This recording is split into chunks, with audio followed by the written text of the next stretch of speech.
Today we're getting in the fall spirit, guys, and we are going to be making a mushroom brand completely from scratch, and I'm using 3D assets from Polycam. I'm not associated with them, but you know, if you've watched my videos, I've used Polycam in the past for different things, so they're a really great resource. But yeah, we're making a mushroom brand, and I thought it would be cute, just feeling like autumn, and I've had this idea for a while, so I wanted to do something that felt like it really mixed nature and tech in a very cool way. But before I start that, we're going to do a little bit of background and kind of inform the design process. My name is Josie, and I'm a graphic designer. I really like branding, 3D modeling, sustainability, and I love like very speculative things, so you'll see that this concept and everything about this is just very future, speculative, something I thought would be cool. Normally, I'll do a competitor analysis for this type of video, and I'll look at different brands and how they do their marketing and their branding and things, but there isn't really much to go off of for this, just because there's not like mushroom brands. There's a handful out there, but not to the extent of other things I've done in the past. So we're actually going to be looking at some design case studies that kind of informed my process on this, and I thought were really cool ways of looking at mushrooms as a thing to design with. The first case study I wanted to look at is actually a typeface that was designed by Pentagram and Counterpoint. So this came from Jody Hudson Powell and Luke Powell from Pentagram London, and they did this a couple years ago for an exhibition about mushrooms. So this is a 3D typeface that grows the same way that a mycelium does. And there's a web interface to do this for yourself, so you can create your own like mushroom word, and they actually created an algorithm that is based entirely off of how mushrooms grow and the patterns of mushroom growth to create this ever-evolving, ever-changing approach to typography. So you get to choose the parameters on the website, and it completely changes how the letter forms are grown or created every single time, so they're entirely unique, and it's just a very organic and like unexpected process, the same way that growing mushrooms is in nature. And I just thought that this was a really interesting mixture of tech, typography, and the natural world. So this is a really cool thing to check out, and I'll also link the website so you can play with it yourself. Next up is Noon Gummies. So this is a company that makes gummies out of adaptogen mushrooms, and just using the different power of adaptogen mushrooms for different things. So focus or sleep or different like applications of adaptogens. I don't know much about adaptogens, guys, okay? But yeah, they just make mushrooms, or they make like gummies using adaptogens. But the reason why I wanted to focus on this was because the art direction is so solid, and I don't like to use the word obsessed, even though I do all the time, but I'm just obsessed with the art direction and how like sleek and techy it feels, and it does not feel like a mushroom product. I think that is what I really like about this, because there are certain like tropes that are easy to fall into in this category, and I thought that this was a really great example of not doing that and doing something that harnesses the mushrooms. Like you can see it in some of the art directed photos, but it just feels very different, and it feels very futuristic, which I love. And they even use like little illustrations here and there and little icons of the mushrooms without making it too obvious, and it just feels like harnessing this really specific and very kind of cutting edge, you know, discovery about these mushrooms being the adaptogen properties, and doing that in kind of a cool way. Next, I'm going to talk about Full Pin. This is really inspirational to me, and this was one of the case studies that kind of sparked the journey that I went on. And I would have used blue if they hadn't used blue, because I think it just looks gorgeous. Full Pin is a gourmet mushroom farm based out of Montreal, and they create mushrooms in their like indoor mushroom farm area, and they sell them to different restaurants in Montreal. The design concept behind Full Pin was to combine mushrooms and motorsports, which some people say that doesn't make sense, but that makes perfect sense to me, because mushrooms grow so quickly. They're like the motorsport of food. Is anybody else not connecting the dots here? Like, to me, like the dots have already been connected. They're pre-connected. There's just something about this that it's like, you haven't seen this before. You really haven't seen this before in the category. And they use these really cool like icons for the different types of mushrooms that are just so well executed, in my opinion. Just the design of the posters, and again, like bringing this blue color in, that contrast between that and the environment of the mushrooms, and the art direction and the photography, showing them off in this really cool kind of sporty way. It's just such a different way of approaching it, and I think it was really well executed. And every time I see this, like, it just brings me joy. I just love looking at it. So Full Pin is a really, really cool branding project. Next, I wanted to discuss Herbar. Is it Herbar? Girl, I don't know. Yeah. This is using adaptogen mushrooms in skincare, and I just thought that this was quite a subtle approach to things, because there is a lot of this use of the kind of 60s psychedelic referencing in typography, especially when it comes to mushrooms in products and branding. And I thought that this did that in a way that was a little bit less obvious than a lot of things. And it's just a really cool like packaging design, really cool project. And the art direction goes in a lot of different places and a lot of different kind of ways of doing things, which you'll see, but it does feel cohesive to me. And the nails, guys, I need these nails like I need oxygen. I wanted to talk about After Hours, which is an online shop, and they came together with You Studio to do kind of the branding and the application of this website and this online shop, because it is just very different and it just feels like a entirely new way of thinking of e-commerce and just creating a website that's really unique. They came out with this range of glass mushroom pendants and charms, and they did all these design applications to kind of promote that. So a lot of the design of this is about breaking conventions and like undoing what they really knew what to do and doing something that was different. So I thought this quote was really interesting. The goal here is to never stop asking yourself, what if I do that in the opposite way of something I know so well? And it just really comes through with everything. And it feels like this combination of tech and maybe kind of a more old school techie kind of internet type of way, with obviously the mushrooms, which are quite natural, and blending these two things together. And I just really like the application of this, and I think it's just beautiful to look at. I mean, sometimes I just like something and I don't know really what more to say about it. I think the design direction is just really well executed for this. Those are a few cute case studies that kind of inspired me. So for the brand that I wanted to do, I named it Spore because it's a mushroom themed word. I just thought it was nice. And it is a luxury brand. So this is genetically modified and engineered mushrooms that come out in limited batches per season. They are designed to be extremely potent and powerful in their aroma, texture, flavor, depending on the mushroom and depending on the modification that is done to them. So they are purchased as singles, so you buy one mushroom, and it is for really high-end kitchens or home chefs that are very, very serious or very wealthy. So I just had this idea of combining tech that isn't necessarily applied today, but if it was, it would be for a really, really wealthy luxury audience, plus this natural mushroom form. And so that's why I wanted to use 3D scans, and I wanted these mushroom renders to feel like they're 3D scans and to really look like they are digital objects. So I went into Polycam and I grabbed some mushroom assets from different people in the Polycam community and just downloaded those scans. So I'll link those down below. And that was kind of the first step that I did in this process before moving forward with the design. So we are going to go into my mood board now and think a little bit about what the branding process is going to be. Okay, this is my mood board. First of all, the overall art direction I wanted to go for was something that felt quite dark and moody and reminded me of the forest floor. I do quite like renders where they're floating in, black space. So I thought that could be a cool place to position it. It just would feel very digital and like it is a 3D object. And of course, I need some food photography because this is going to be, for restaurants and for food. So I thought as well doing something with a bit of darkness. That switched up a bit when I actually did the applications, but that was my original direction going into it. And I also really wanted to do something with maybe a bolder logo type. Originally, I was really interested in a bolder logo type. This one on the right here, I also thought was a cool application, but I did want to turn away a bit from using hand-drawn kind of organic shapes because I felt like it was a bit done, so maybe doing something a little bit less organic, especially because it is more kind of tech focused. And then for the website, I just like this idea of things coming through the screen, there being overlays, a very simple UI. The point of the brand is that it is e-commerce, so you just buy it online. It's all very online focused basically.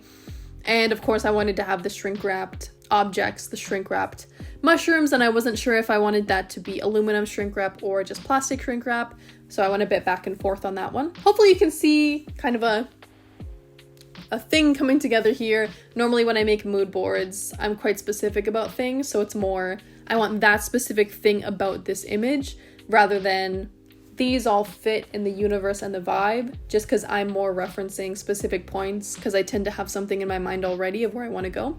Versus if I were to do that for a client or for someone else, it would be more, this is the type of brand and overall universe that we're living in.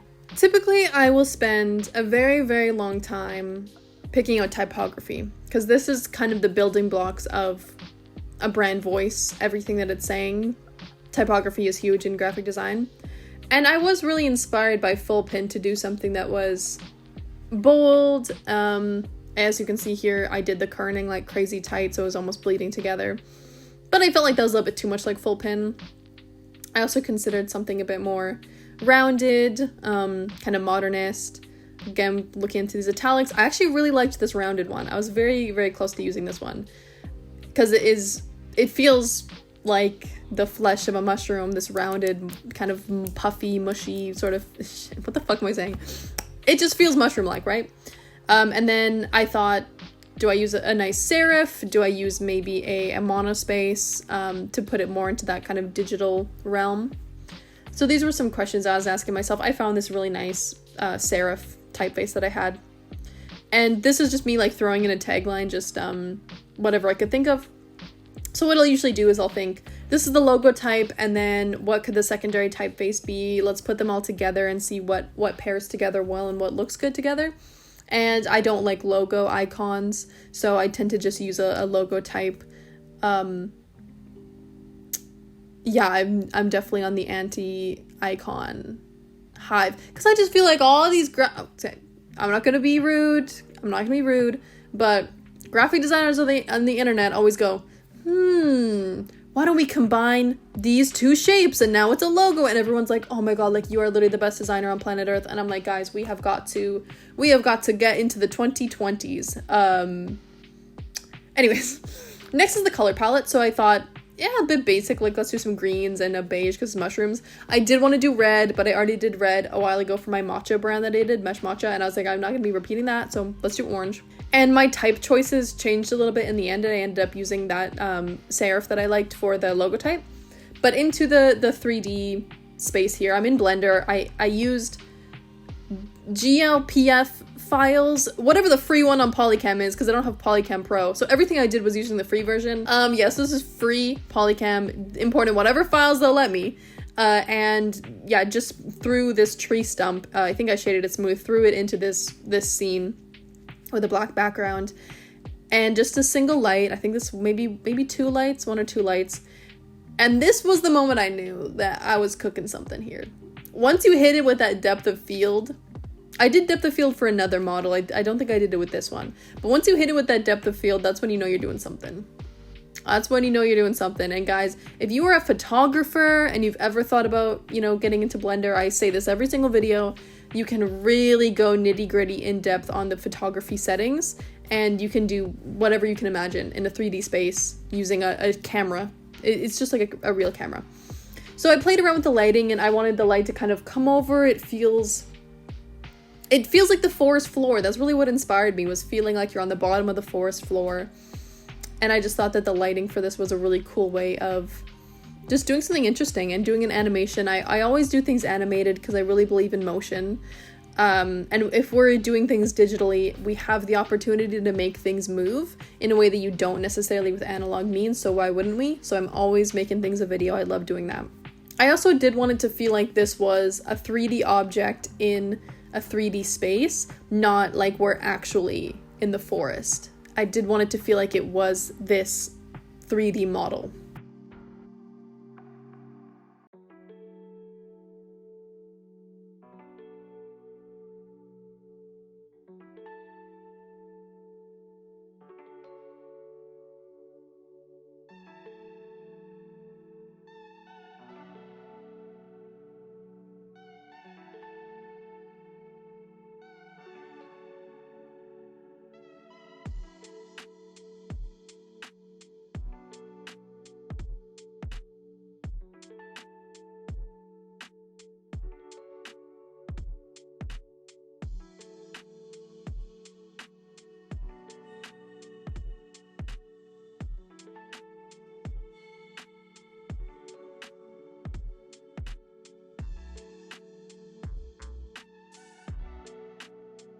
So now I'm creating the primary packaging.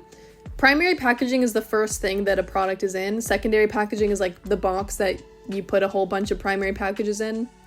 My dissertation was on packaging design. Anyways, so I'm doing a physics simulation. Imagine how tired I am. Imagine how tired I am. So this is a cloth simulation applying a negative pressure to this cube, and it's shrink wrapping around a mushroom model that I imported. I didn't do anything to this mushroom model, I just imported it and created this cube, subdivided, and then I pinned the vertices, or sorry, I pinned the vertices of this border around it, and those aren't moving, those are just getting shrink wrapped too, which you can see here. It looks like it was, those weren't affected. And then you convert that to a mesh, that's very important. You convert that to a mesh.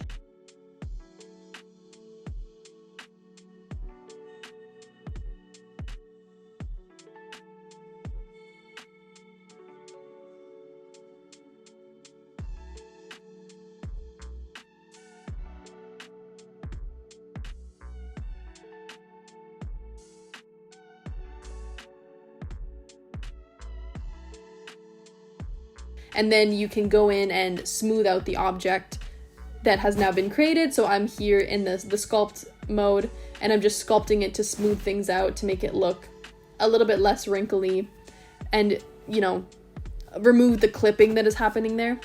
This part is fun because it's just vibes, like you're literally just vibes, like smoothing it out.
You'll see in my final render that I did for the packaging design, I used a different mushroom for this. I originally was gonna show two somehow, but then it just didn't work out like that. I ended up just using the one, but I did the label design and everything for these two different mushroom types. Now I've got that packaging done, I wanted to create a label for it, so I was thinking, it's like you're in the factory and you just have these circle stickers and you're just sticking them on with the brand logo, and then the information about the mushroom, like the weight and stuff.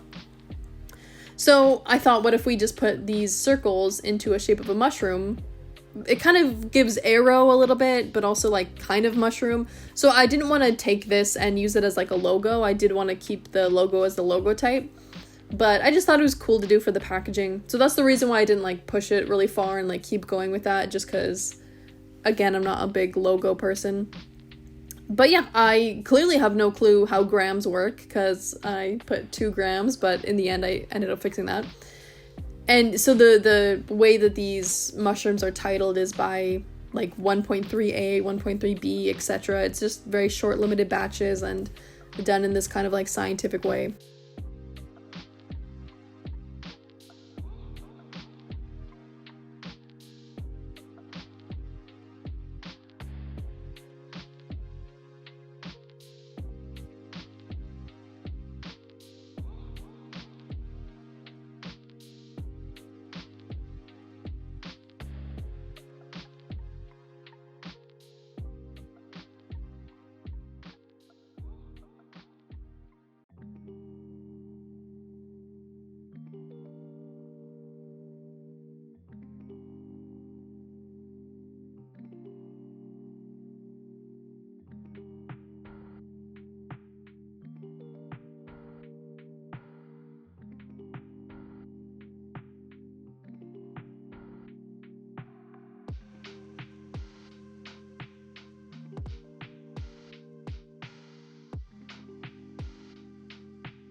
Once those stickers looked how I liked them, I imported them into Blender as a decal using an add-on. I'll link it down below.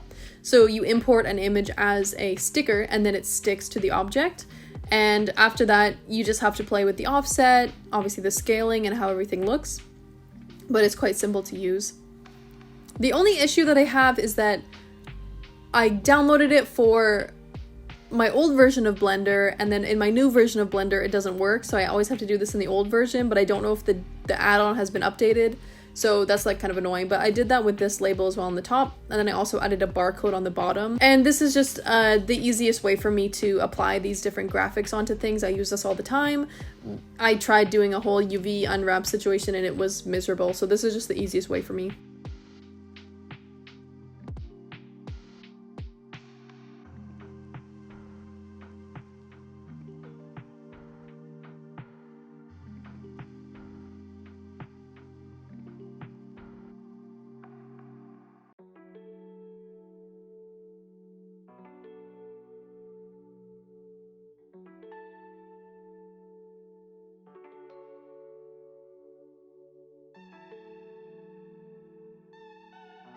And now I am on to the website design. So I grabbed a render from the video that I ended up rendering before, and I decided to just kind of play around with what this e-commerce store would look like. This is typically how I do it. So I'll create the storyboard in Figma, and then I will do the actual animation in After Effects, just because it tends to be properly animated. I guess you could just design a website in Figma, but I just make it as animations in After Effects.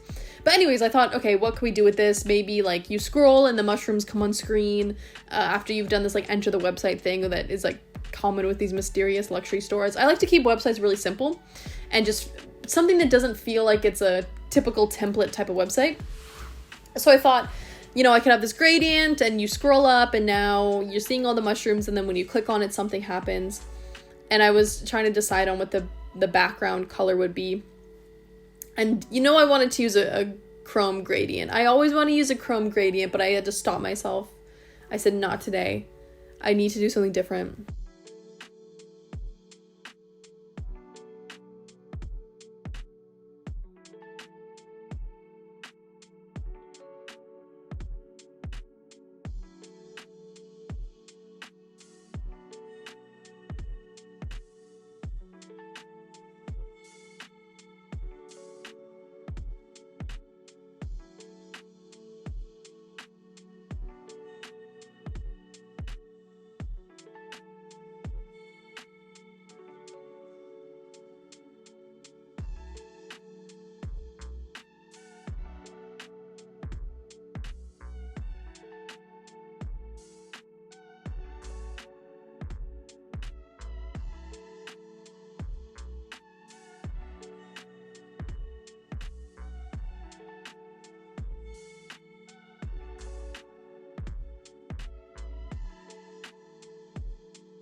So my concept was that as you scroll, the mushrooms come up, and then when you click on one, the background blurs, and then the information about the mushroom appears, and you can just click add to cart, and you just get a little blurb about what the mushroom was engineered to be like. I wrote all the copy myself, by the way.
Next, I did some Instagram stories. I was deciding on the photography style for this, and I was torn between these 3 different photos. So I just found my images on Pexels and Unsplash, and if you sift through enough, you can find some pretty good ones, to be honest.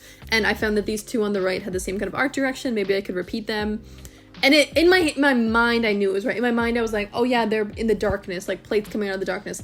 But my heart said the one on the left. And I feel like this is one of those things where, do you guys ever watch those like TikToks where the girls are making outfits and they're like, oh, which shoes do I pick? And they always pick the ugly ass shoes. Like they always make the ugliest outfit they possibly can, and you're screaming at the phone and you're like, no, like pick the cute shoes, and then they pick the ugly shoes. I feel like somebody is saying that to me right now, like, pick that one. No, don't pick that one. Tell me if I made the right judgment call, guys. Comment down below. But yeah, so Instagram stories are a really good way of just bringing together different elements and showing them side by side. And same with all of this.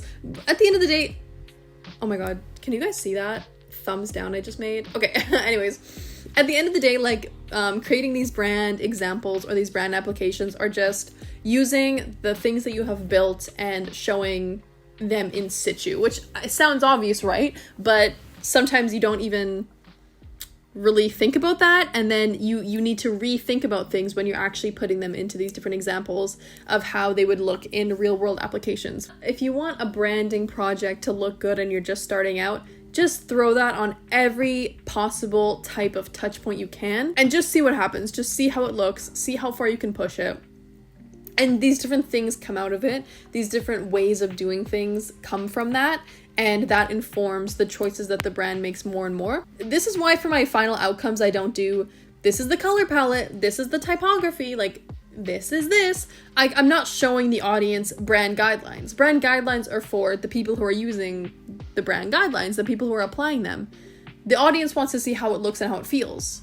Like, I'm sorry, like, I can tell the color palette from looking at the images. I can tell the typography from looking at the images. I don't need you to spoon feed that to me.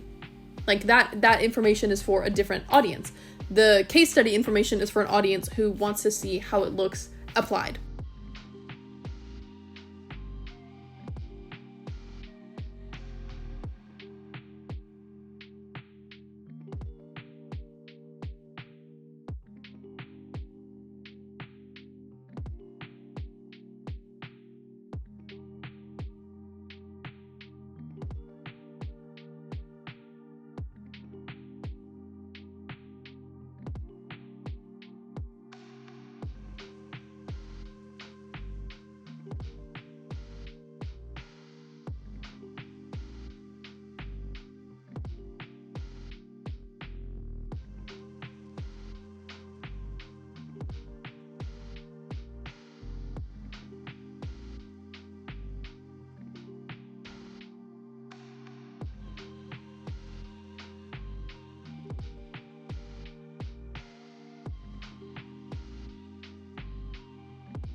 I did do a couple of things off screen. I just didn't want it to be too repetitive, but I'm going to show you guys the final outcomes now. I hope you really enjoyed, and like and subscribe, obviously, and tell me if there's anything you want to see next. Please let me know. But yeah, this is the final outcomes.